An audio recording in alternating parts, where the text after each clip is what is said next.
dalang mga posibilidad ng tagumpay o kabiguan, ng ligaya o lungkot. Kaya marapat lamang na tanggapin si Jesus bilang tagapagligtas at Panginoon. At matapos yun ay panariwain ang katapatan at paglapit sa Kanya bawat araw o day by day. Ang day by day ay naglalayong umalalay sa pang-araw-araw na pamumuhay. Narito po si Kuya Ed Lapis sa mensaheng pinamagatang Enemies of Excellence.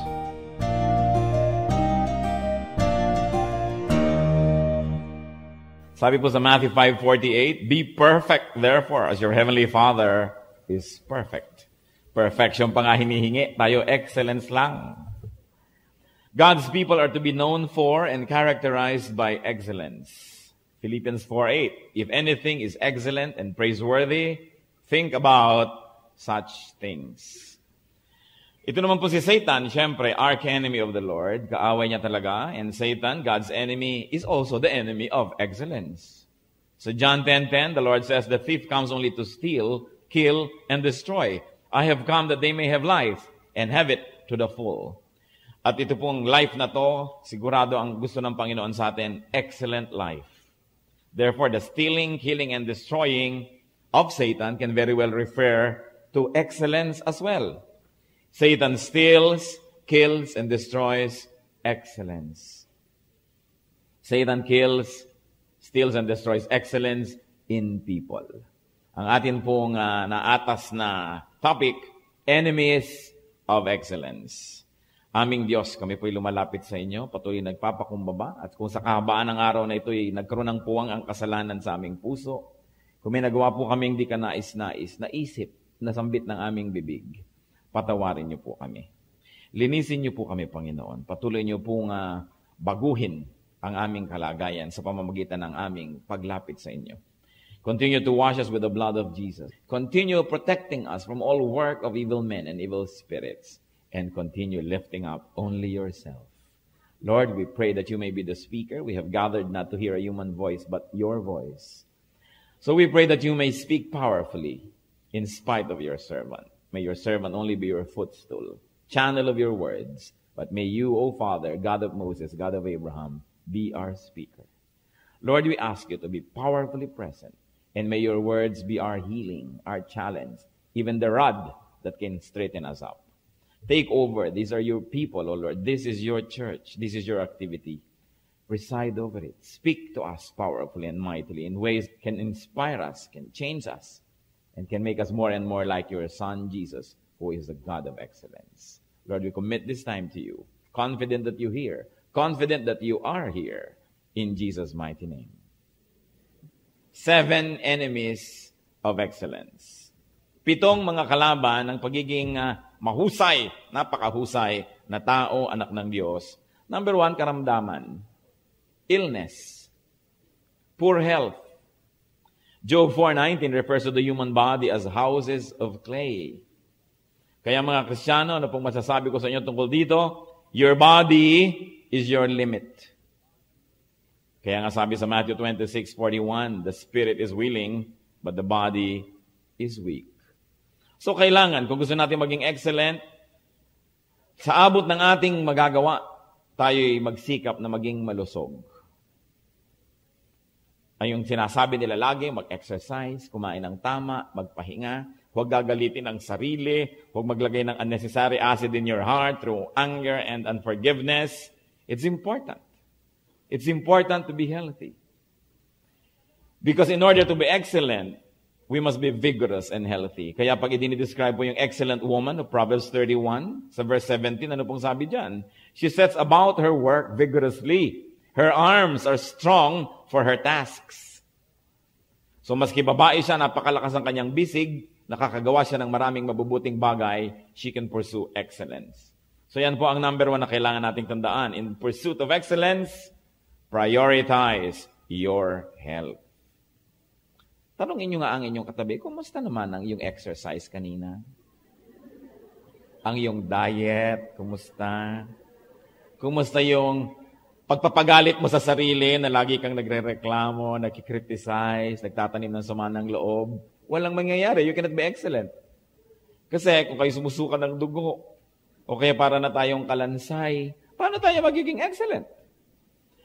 Kahit napakataas at napaka-noble ng gusto ng ating espiritu, ang limitasyon natin ng ating katawan. Tingnan po ninyo yung mga pharaoh sa Egypt. They were almost like gods upon earth. They had power over life and death of throngs of people. Pero marami po na e-x-ray ngayon ng mga mommies na matay lang pala ng appendicitis. O kaya ay kinamatay lang abscess sa bagang. Dahil wala, yung health eh. Napakarami po mga leaders, ang gagaling. They could change the planet or the whole galaxy, but they become ill. And they become helpless. And they are not able to pursue their quest for excellence. Not only for themselves, but also for their people. So number one enemy of excellence, karamdaman. Hindi natin mababago yung nandyan talaga, lalo't mga congenital situations. Pero mai-improve po natin yan through diet, exercise, lifestyle. Mahalaga. Pangalawang enemy ng ating excellence, katamaran. Masdan nyo ang inyong katabi. Proverbs 12:27, the lazy man does not roast his game, but the diligent man prizes his possessions. Gaano karami sa inyo ang nakaalam na ang karne higit lalong sumasarap pag iniihaw o piniprito? Talaga ang flavor nag-i-improve. Sabi sa Proverbs 12:27, yung daw tamad, hindi na niya iniihaw.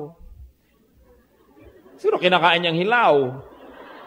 O kaya ihuhulog na lang niya sa umukulong tubig, nilaga na lang. Pwede na rin, pero hindi ganun kasing sarap. So yun lang iihaw mo pa, may pursuit of excellence na agad yun. Kaya kung minsan yung iba nag-aadobo, tatanggalin pa nila yung mga sarsa, ipiprito pa ng konti para mag-brown at ibabalik na lang yung sarsa, yun ang masarap na adobo. Ecclesiastes 10:18, if a man is lazy, the rafters sag. If his hands are idle, the house leaks. Tama nga naman. Pag tamad yung tao, nakikita niyo po yung mga bubungan nila halos mahulog na, tumutulo pag umuulan, hindi nagagawan ng paraan. Walang quality life. Pagka natutulog at umulan, magigising dahil nababasa, namamayong, paikot-ikot, ang daming lata. Kasi hindi inaasikaso.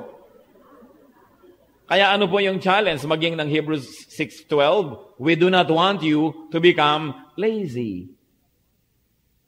Hindi dapat tatamad-tamad. Pag tatamad-tamad ang tao, hindi pwedeng maging excellent. Because you go the extra mile. You go to the max. Nilalampasan mo yung sarili mo, yung dati mong record to be excellent. Kaya ano po ang antidote dyan sa katamaran? Magbanat ng buto. Pangatlo po, nakalaban ng excellence, kamangmangan. Ignorance. Lack of knowledge. Hosea 4:6, my people are destroyed from lack of knowledge. At ano pong sabi ng Proverbs 10:14? Wise men store up knowledge. Sa excellence po natin, anong knowledge kailangan meron tayo? Knowledge of software and hardware. Knowledge of ideas and knowledge of tools, knowledge of technology. The last 100 years of human history has been shaped by technology. And by the day, by the minute, it seems like technology will play more and more roles in our lives. Sino sa inyo hindi marunong mag-computer? Tigil-tigilan nyo yung hindi nyo alam yan. Hindi nyo yan maiiwasan, nandyan na yan.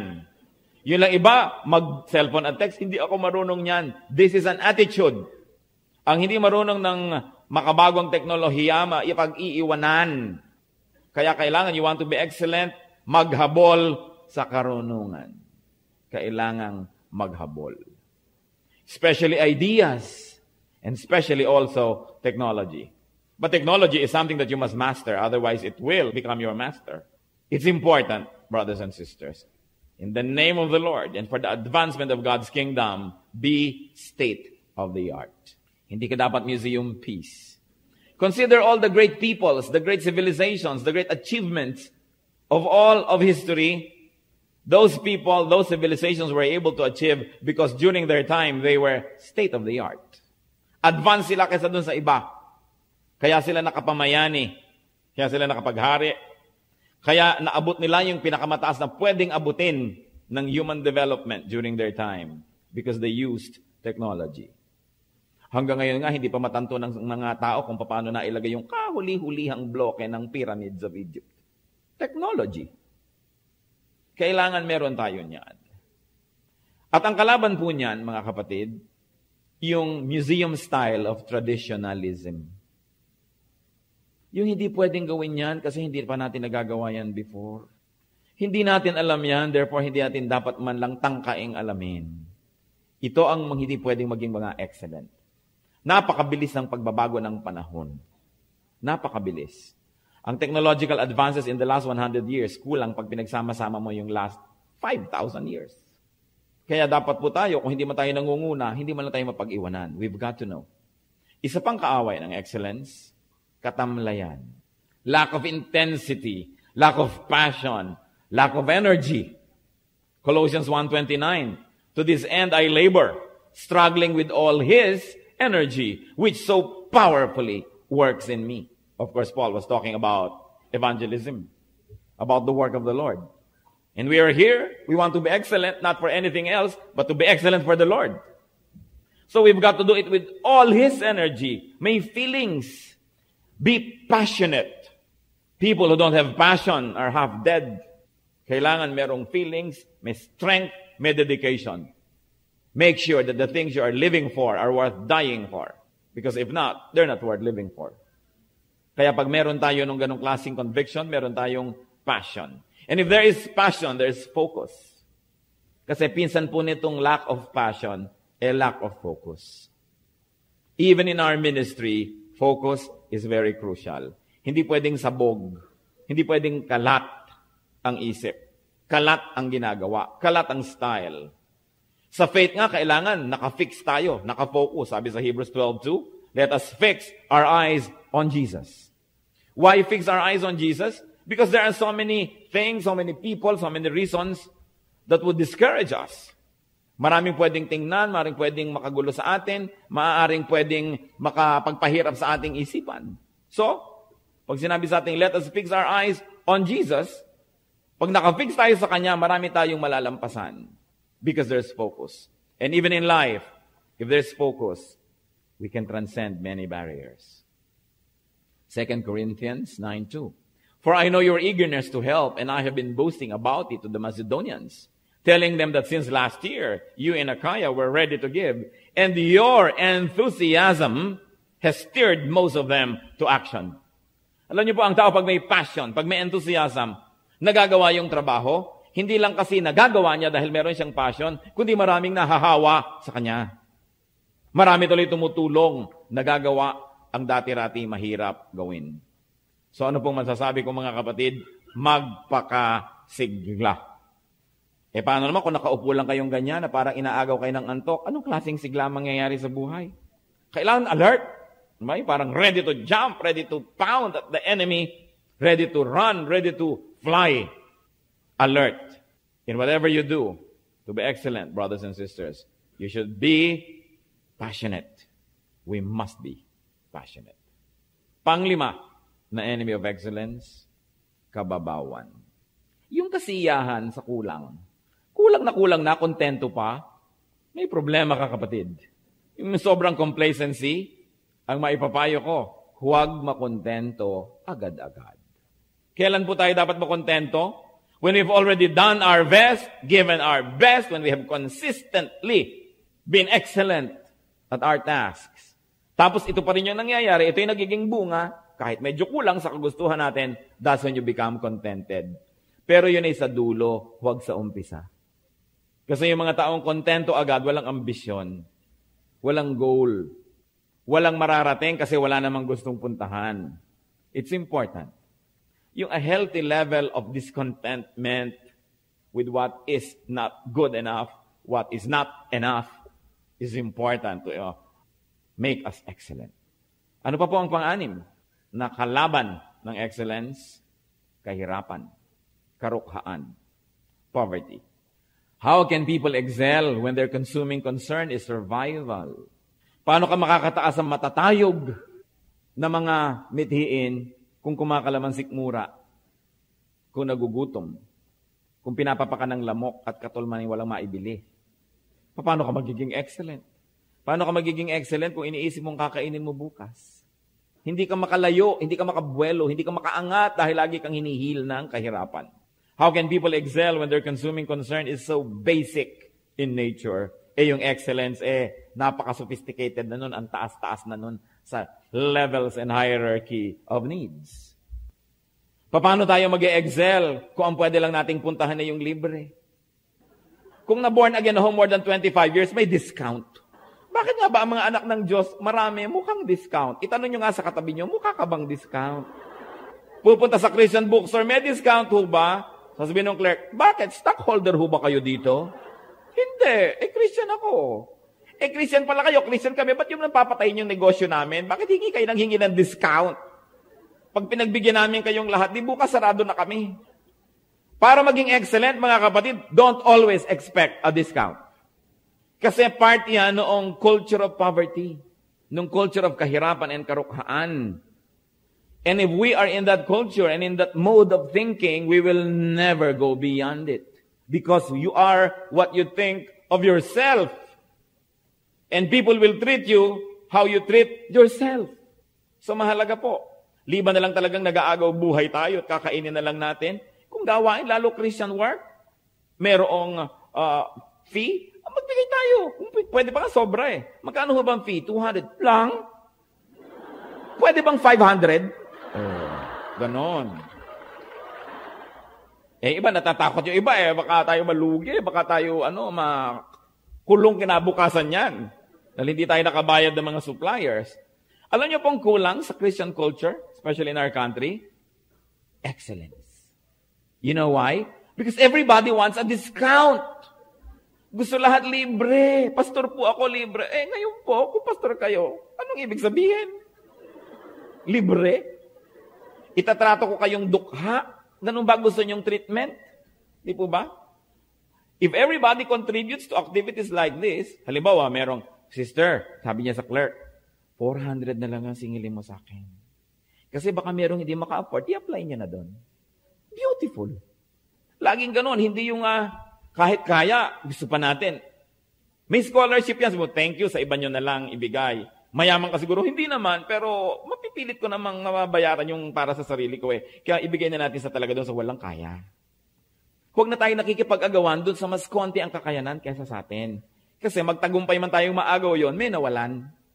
Paano naman kayo makakatulog ng mahimbing kung may nawalan? How can you have an excellent sleep? Kaya hindi maka-take off ang marami natin mga projects, mga Kristiyano, because we lack the culture of excellence. Sanay kasi tayong lagi nilang TY. Libre ba ang Bible? Ano ba ang mga libre? Libre ba ang program? Opo, pengen 5. Aanin nyo? Libre Tungtungan sa baha. Basta libre kahit kahit siguro 50 kilong bakal, ito libre. Kukunin ko rin. Kasi libre. Proverbs 11:24, ano pong sabi dyan? One man gives freely, yet gains even more. Another withholds unduly, but comes to poverty. Ang mga kuripot, naghihirap. Sasabihin, kaya nga kami nagkukuripot kasi mahirap. Baligtad ho yan. Kaya kayo naghihirap kasi kuripot kayo. Baligtarin nyo, get out of that trend. Maiba-iba. Kumbaga, Ferris wheel, ikot ng ikot, walang nararating, tumalon kayo, umalis kayo dyan. Yung tumalon kayo pag malapit na sa lupa. Siyempre naman. This poverty cycle must be broken. It must be broken because our God is a God of wealth. So, withhold excellence. Pag ginamit din natin yung principle na yan, and you will become poor or remain poor. Mahirap mag-excel pag mahirap ang buhay. Kaya kailangan umalis tayo dun sa poverty mode. So sabihin natin, mahirap ang Pilipinas. Di po totoo. Bakit ang simbahang Romano, napakaraming perang ipinapadala sa Roma taon-taon. Isa sa mga pinakamalalaki na tatanggap ng Roma, yung galing sa Archdiocese ng Maynila. O bakit yung mga iglesia ni Cristo, ang lalaki ng mga templo, pag nagpagawa sila, 6 na buwan tapos. Tayong mga Kristiyano, 6 na taon na, iisa pa yung bubong. Paano? Wala na lang tayong ginawa, kundi ang taya, yung 2 o 3 pamilya sa church na medyo may kaya, lagi na lang sila yung taya. Magkakamp, pati sila na naman taya sa anak natin. Laging sila yung taya, nakalbo na sila, nakuba. Bumalik na sa kulto, nadala. Kaya huwag naman nating dadalain yung mangilan-ngilan na may kaya. Kailangan, kayanin din natin. Sapagkat yung Diyos niya, Diyos din natin eh. At saka paano kayo maging excellent kung puro tayo laging mahirap? Yung mahirap, hindi naman pinapakinggan yan. Ecclesiastes 9:16, but the poor man's wisdom is despised, and his words are no longer heeded. To excel, we've got to be heard. We've got to have our place under the sun. We've got to be seen. We've got to see and be seen. We've got to hear and be heard. We've got to participate in this beautiful cycle of life. But if we're encumbered by poverty, that is nearly impossible to do. So you want to be excellent? Get out of poverty. You've got to do that. Get out of poverty. Hindi natin kasalanan kung tayo ipinanganak na mahirap. Pero sa hinaba-haba ng buhay nyo, 40, 50, 60, 70, 80 years, namatay pa rin kayong mahirap, may kasalanan na kayo dyan. Imagine, apaka-consistent. Ang hirap maging consistent and then you become consistently poor. That's great energy to do. Naniniwala po ako, deep in my heart, ang Panginoon nating Diyos, fair. Do you believe that? Binibigyan niya lahat ng tao ng pagkakataon. Yung iba lang sobrang tamad. Ito na yung pagkakataon, hindi pa niya nakuha. O binigyan na, nagpakatamad-tamad pa, nagsinungaling pa, gumawa pa ng mali, natanggal pa yung opportunity. We are walking advertisements of ourselves every time. People see us, people heal us. At kung alam nila na mahusay tayo, mahusay ang pagkatao natin, nagkakaroon niya ng opening, may kapatid na may naglagay ng bodega, may tiyang nagtayo ng panaderya, maaalala at maaalala kayo. Pero yung iba, nando na, natatanggal pa. Kasi lack of excellence. Sabihin mo, ang Diyos ba unfair? Pinanganak akong mahirap? Ang dami rin naman pinanganak na mahirap eh. Yumaman din eh. Ano na lang at ikaw na lang magbukod tanging na iwan dyan? Anong pinaggagawa mong napakatagumpay? Na hindi mabago-bago ang iyong kalagayan sa buhay. Poverty mentality. Ano po yung, alam na alam nyo na to, Matthew 25 verses 20 to 29, the parable of the talents. Nagbigay ang Lord ng 5 talents dito, 2 talents doon, 1 talent here. That's an amount of money. The man who had received 5 talents brought the other 5. Master, he said, you entrusted me with 5 talents. See, I have gained 5 more. Yung 5 binigay sa kanya, naging 10. His master replied, well done, good and faithful servant. You have been faithful with a few things. I will put you in charge of many things. Come and share your master's happiness. The man with the 2 talents also came. Master, he said, you entrusted me with 2 talents. See, I have gained 2 more. Naging 4 yung dalawa niya. His master replied, well done, good and faithful servant. You have been faithful with a few things. I will put you in charge of many things. Come and share your master's happiness. Then the man who had received the 1 talent came. Master, he said, I knew that you are a hard man, harvesting where you have not sown, and gathering where you have not scattered seed. So I was afraid, and went out and hid your talent in the ground. See, here is what belongs to you. Iisa na lang ang binigay sa kanya. Nilubog pa sa lupa. Kinutkot ang lupa nung dumating ang accounting. O eto ho. His master replied, you wicked, lazy servant. So you knew that I harvest where I have not sown and gather where I have not scattered seed? Well then, you should have put my money on deposit with the banker so that when I returned, I would have received it back with interest. So nakita niyo, business-minded ang Diyos, ha? Take the talent from him and give it to the one who has the 10 talents. For everyone who has will be given more, and he will have an abundance. Whoever does not have, even what he has, will be taken from him. Lahat binibigyan ng pagkakataon. Yung iba malaki lang binibigay, yung iba malaki-laki, yung iba medyo maliit, depending on your capacity. Pero pag pinamarami mo yun, matutuwa rin ng Diyos, pararamihin din niya. Paano naman makakalampas ang ating bayan kuminsan sa poverty? Walang taong gusto magtrabaho. May isang magtatrabaho sa pamilya, 6 ang nakaasa. May isang nasa abroad, panayang padala ng drawing ng paa. Panayang parinig. Panayang sulat. No? Hindi magtrabaho o kaya magtiis habang maikli ang kumot, matutong mamaluktot. Marunong gumasta, hindi marunong kumita. Paano tayo magkakaroon ng excellent country? Kailangan lahat nagtatrabaho. Sabi nila, paano yung mayaman, yung mahirap, umihirap. Ayun na nga, ikinuwento na ng Matthew kung bakit. Of course, there are some who really deserve a break, that they really work so hard. But you know, if you're really working so hard, tapos wala pa rin kayong premyo ngayon, darating na yon. Kasi ang Diyos di natutulog eh. Pero kung bigla kayong ayaw nyo na, aayaw na kayo, hindi na naman kayo makakarating dun sa awarding ceremony. Alam ng Panginoon. Nung araw, galit na galit ako dyan sa may mga opisina, tapos after 6 months, tanggal ng tao. 6 months, tanggal ng tanggal, renew ng renew. Pero meron ka namang halimbawa, after 6 months, gawin mo siyang regular. Anong gagawin? Mag-i-strike na. Ilalabas na lahat ang masasamang kostumbre. Ilalabas na lahat ang mga kaugalian.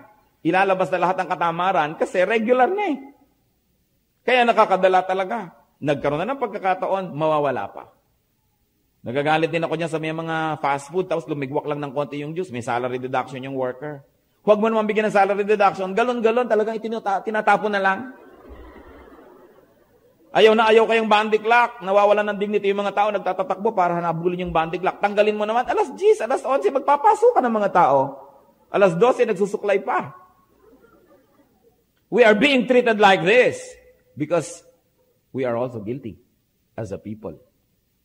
Siyempre, kung napagkakatiwalaan ba naman tayo, di pagtitiwalaan.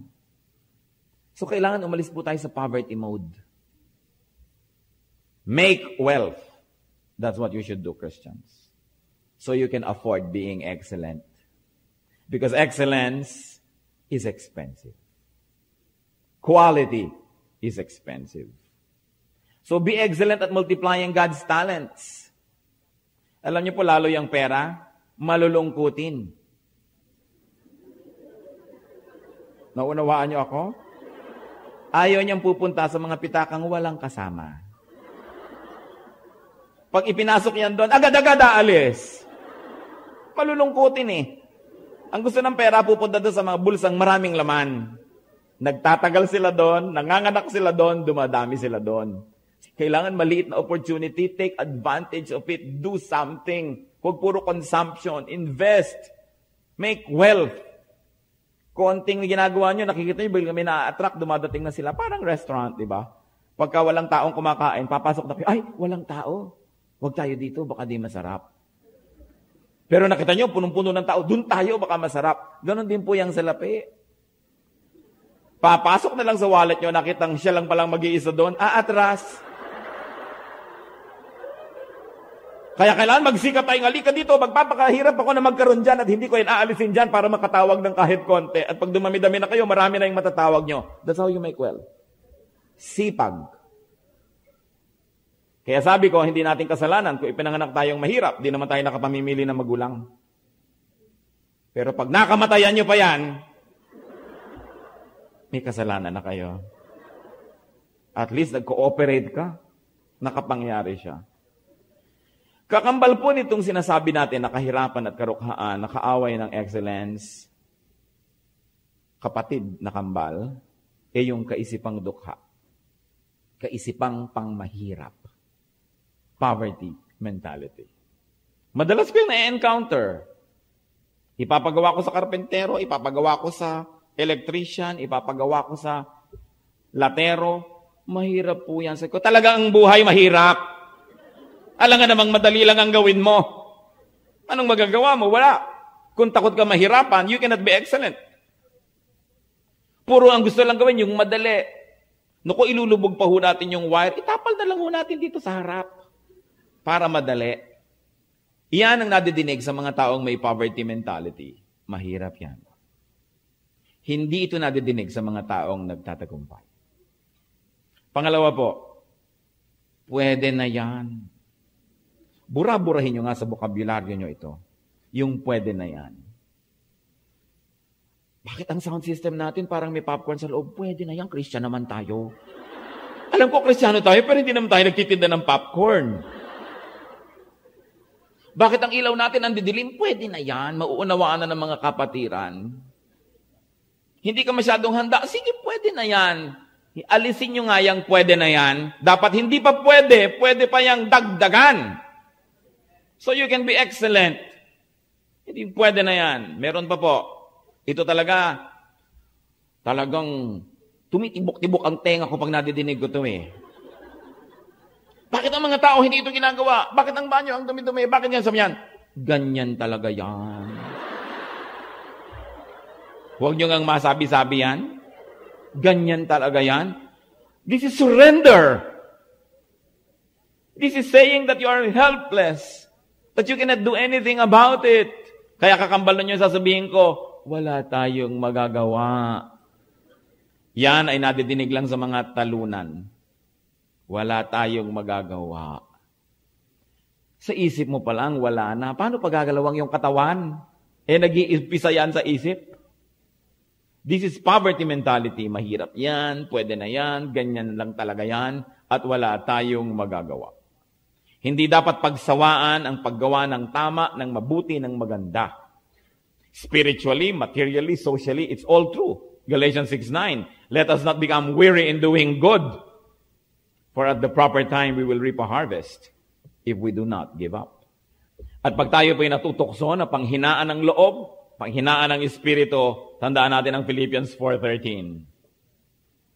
Pwede kong pagandahin ang quality because God gives me strength, especially if what you're going to do concerns the expansion of God's kingdom. Hindi pwedeng-pwede na yan. Yung walang kalatoy-latoy, walang organisasyon, magulo, walang planning, walang delineation of duty, there is confusion because you may create a lot of unhappiness in people. You know, when they are unhappy, they don't help you. People need help, especially in the beginning and in the end. And remember this, only those who are liked by others will get that help. So when we give our best, when we continuously exert the best effort, it is impossible for people not to notice that. It's impossible.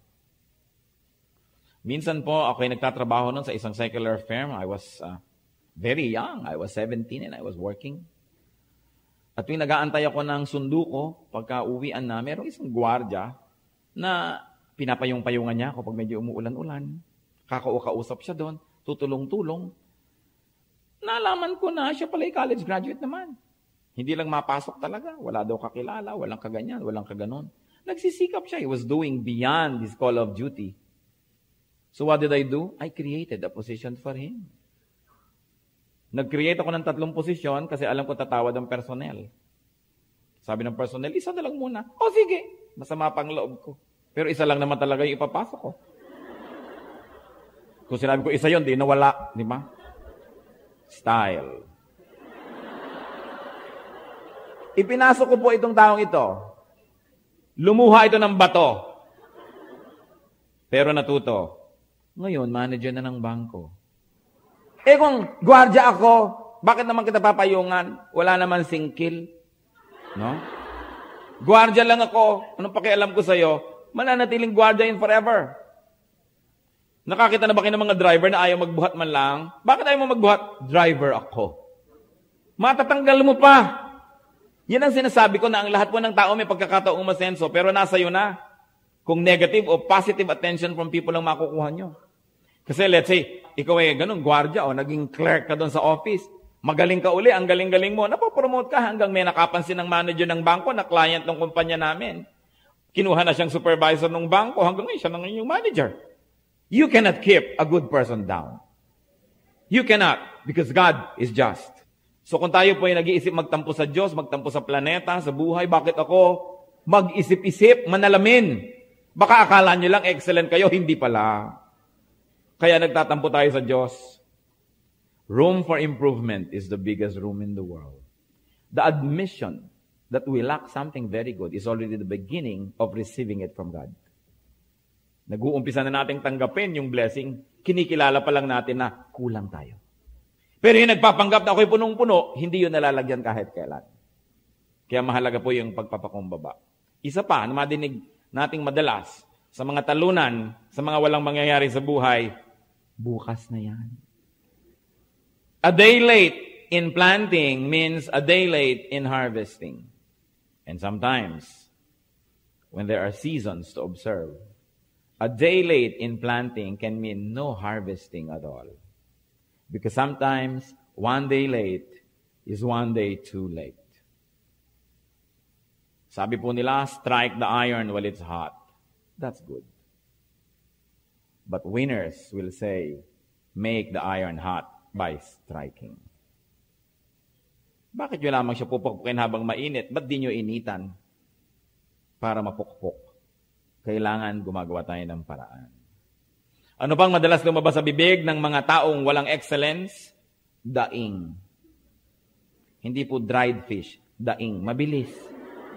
Hindi malumi. Hindi malumay. Daing. Wala na yatang pinakamabigat na kasama sa planeta ko, yun din taong paladaing. At lahat ng kaginhawahan at karangyaan sa buhay, allergic sa taong paladaing. You always complain and grumble against people, against the weather, against each other. Wala po mangyayari dyan. Kasi dapat yung energy ginagamit natin sa pag-engineer, pag-channel ng situation towards something that we like. Hindi lang sa pagrereklamo. Kaya even in human relations, ano pong sabi sa James 5:9? Don't grumble against each other, brothers, or you will be judged. Of course, another quality of poverty mentality ay yung sandal, yung hingi sa kapwa. Laging nakahingi. 2 Corinthians 11:9, sabi ni Paul, I have kept myself from being a burden to you in any way and will continue to do so. Sabi niya, kahit ako ang nagpundar ng church, ako'y pastor, at dapat lang na suportahan niyo ako, hindi ako umaasa sa inyo. Gumagawa pa rin ako ng dapat kong gawin para ako'y mabuhay ng hindi pabigat sa inyo. 1 Thessalonians 2:9, we work night and day in order not to be a burden to anyone while we preach the gospel of God to you. Kailangan po tayo, mga kapatid, hindi dapat tayo pabigat sa kapwa. Pwede lang tayo maging pabigat if we are too young, too old, or too sick. Otherwise, hindi dapat. Hindi ko tumulong sa inyo ng Lunes. Martes, obligasyon na naman niyang tumulong. Miyerkules, obligasyon na naman niyang tumulong. Huwebes, tinaganan niya kayo. Dahil abuso na. Sabi nga ng matatanda, na ilubog ang kamao, ilulubog hanggang buong siko. So, importante, hindi ganun. Let us see that, Lord. Na maipakita natin sa Lord that we work well. Hindi tayo nagiging pabigat. Magkaroon ng can-do attitude. At magkaroon, mga kapatid, ng prosperity mentality. Number 7, na enemy of excellence. Kawalan ng originality. Puro na lang pangungopya at panggagaya sa iba ang ginagawa. Hindi ka magiging excellent. Ewan ko kung bakit naging sakit ng ating bayan. Nat King Cole ng Pilipinas, Doris Day ng Pilipinas, di ba? Ito si Michael Jackson ng Pilipinas. Bakit hindi pa nagkakaroon ng halimbawa ay Eddie Peregrina ng Amerika? Bakit tayo na lang kailangan laging mangopya ng mangopya? We cannot be so good and so excellent if we're always copying. Being untrue and being unfaithful to self is being untrue to our Maker. Sabi sa Psalm 139 verse 14, I praise you because I am fearfully and wonderfully made. Your works are wonderful. I know that full well. Do you believe that? We are wonderfully made. And you are wonderful just by being you are. The better version of what you are. Excellence can be achieved only when people operate according to and within their design and within their giftedness. Ang Holy Spirit nagbigay sa atin ng personality, giftedness, and all. We should operate along that. 1 Corinthians 12:11. All these are the work of one and the same Spirit. And He gives them to each one just as He determines. So ang Holy Spirit ang nagde-determine kung anong giftedness natin, kung anong ating magiging papel sa buhay. When you operate according to that giftedness, you can be excellent. But when you are walking behind somebody's shadow, when you live behind somebody's image, nangungopya lang kayo ng nangungopya, you will only be a poor copycat. May sinabi si Cherry Hill tungkol dyan. Diba? Nagiging copycat lamang, mahirap. Nothing grows in the shadow of another tree. You've got to get your place under the sun. So ano pong challenge yan, mga kapatid? Be yourself. But the best version of yourself, because you also have the worst version of yourself. Malapad yung ating pagkatao, malalim. Merong pinakamabuti at pinakamasama dito sa dulo. Be the best version of your own self. Be true to your Maker. Kita niyo po yung mga writer, painters, artists, that achieve great levels of excellence, sila yung nag-e-essay ng what is true about themselves. Yung magagaling ng mga Filipino writers, even in the English language, those that write about their barrio, when my brother Leon brought home a wife, o yung mga ganyan, yung tungkol sa baryo nila, alam nila, kilala nila, they can excel. Yung ikaw ay totoo sa sarili, you can be excellent. So, anong masasabi natin dyan? Be original. As the Lord designed you to be. Ano po ang enemies of excellence, mga kapatid? Karamdaman, katamaran, kamangmangan, katamlayan, kababawan, kahirapan, at kawalan ng originality. Gusto kong dagdagan ng konti, kakuriputan. You cannot be excellent kung kuripot kayo. Hindi ko sinabing maging bulagsak kayo. Ang sabi ko, hindi tayo dapat kuripot. Especially mga work ni Lord, supportahan natin yan. Let's not always expect na libre. Support natin. Work ni Lord, binibigyan mo, sinusuportan mo, hindi ka ba niya susuklian? Let's get out of poverty mentality. At kuminsan, isa pa pong nagdadagdag sa ating enemy of excellence, yung unprogressive meaning of spiritual. Akala nilang ibig sabihin ng spiritual, yung gutom. Kasi daw, blessed are the poor. Oy, sister, blessed are the poor in spirit. Hindi blessed are the poor. Kaya lang naging blessing maging poor. Blessed are the poor in spirit when it comes to their own righteousness and sins. I mean, that spiritually I am poor. Then they are blessed because they know where they stand. They can be corrected. Hindi blessed na maging poor per se. Akala ng iba, pag nag-enjoy ka sa buhay, magandang sasakyan mo, magandang baro mo, worldly ka na. Eh, sino yung ngayon yung spiritual, yung gula-gula nitang baro? Sabi ni Lord, I came that you may have life and have it abundantly. Of course, another enemy of excellence, yung kawalan ng planning. We should plan. Plan activities, plan your life, plan. It's important. And another, dagdag, enemy of excellence, destructive competition. Destructive work against others. Pag meron kayong sinisirang tao, o sinisiraang tao, yung lakas nyo na dapat nagamit sa pagbuo ng sarili nyo, naubos nyo na sa pagsira sa kanya. So pareho lang kayong sira. It's important to use your energy in being what you ought to be, not at hiding what you are. Marami pong baggage ang buhay, but those that will be excellent must travel light. Dapat tanggalin yung mga pinag-usapan natin ng mga pabigat sa buhay, mga attitude na pampabigat, mga kasalanan na pampabigat. Hebrews 12:1. Therefore, since we are surrounded by such a great cloud of witnesses, let us throw off everything that hinders and the sin that so easily entangles, and let us run with perseverance the race marked out for us. Be excellent. It is your duty to yourself, to your country, and to your God.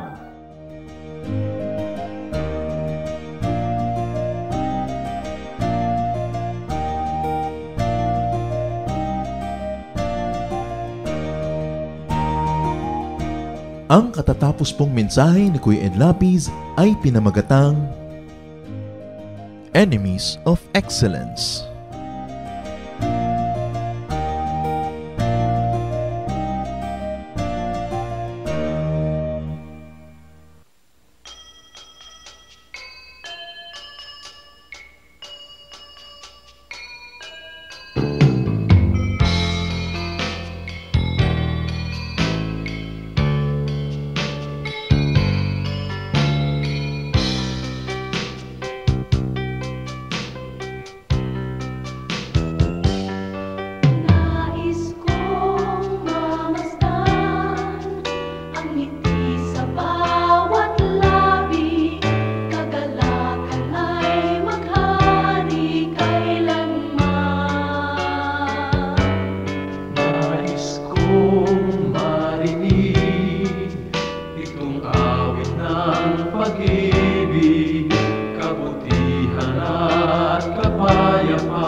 ipakita ng taglay.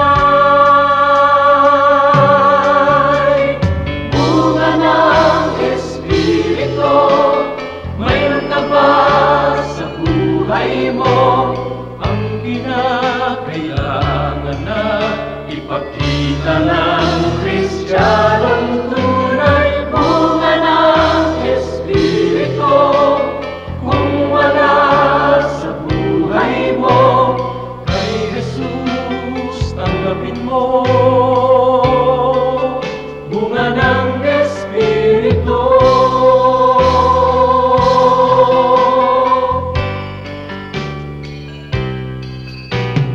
Kay Jesus tanggapin mo. Bunga ng Espiritu.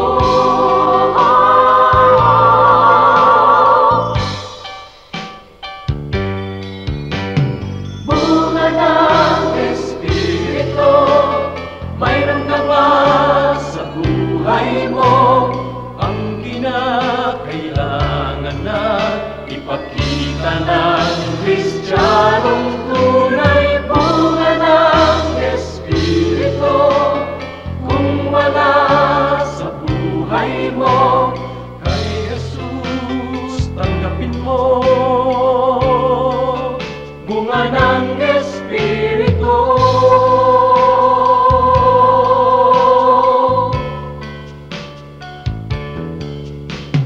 Kay Jesus tanggapin mo.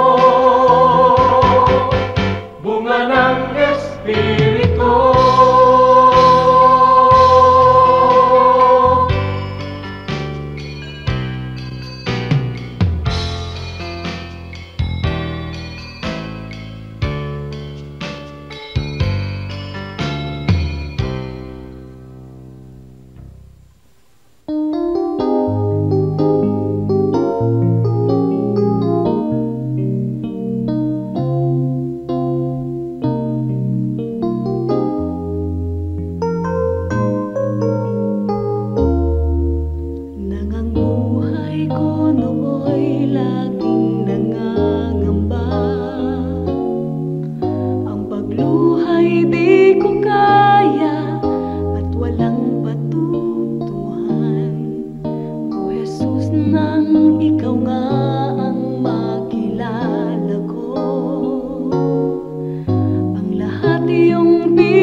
Jesus na siyang buhay, noon ng Diyos sa puso isang katang isip lamang.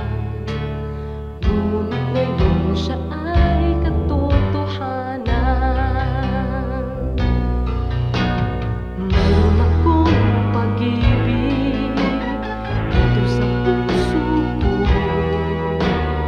Mayroon akong pag-ibig, nais kong ibahagi lagi sa inyo.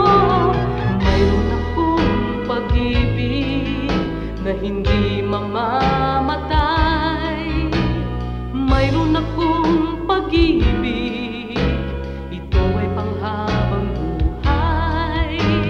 Mayroon akong pag-ibig, ito ay panghabang buhay. Mayroon akong pag-ibig, ito ay panghabang buhay.